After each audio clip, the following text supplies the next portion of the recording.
அண்ணே பிரச்சனை என்னன்னா நான் வாங்கி போட்டிருந்த இடத்துல இவர் 5 அடி சேர்த்து கட்டிட்டாரு. அதை விக்கலான்னு மண்ணு கொட்டி சர்வேயர் கூப்பிட்டு அளக்கும் போதுதான் விஷயமே தெரியுது. இன்னைக்கு ரேட்டுக்கு அது 18 லட்சம் ரூபாய் வருது. அதுக்கு அந்த வாத்தியார் என்ன பதில் சொல்றாருன்னு கேட்டு சொல்லுங்க.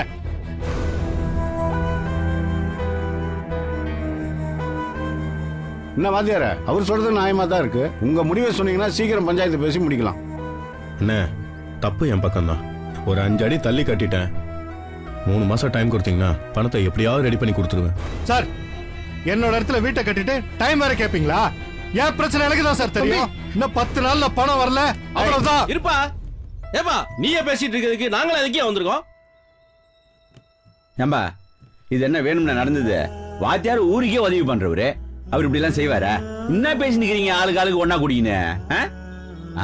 குமரேசா நீ விஷயத்துக்கு வா. அண்ணா எனக்கு பணம் ரொம்ப அர்ஜென்ட். அதுக்கு தான் நான் வீடு கட்டலான்னு வாங்கி வச்சிருந்த இடத்த இப்ப விக்கலான்னு முடிவு பண்ணிருக்கேன். அதுல இந்த வாத்தியார் இந்த மாதிரி பண்ணி வச்சிருக்காரு. என் பிரச்சனை தீரணும்னா எனக்கு இன்னும் 10 நாள்ல பணம் வந்தாகணும். அவ்வளவுதான். குமரேசா தொகை பெருசுப்பா. 10 நாள் என்றது ரொம்ப கம்மி. ஒரு 30 நாள் டைம் கொடு. வாத்தியார் கிட்ட எப்படியாவது பணத்தை ரெடி பண்ணி கொடுக்க சொல்றேன். என்ன வாத்தியார?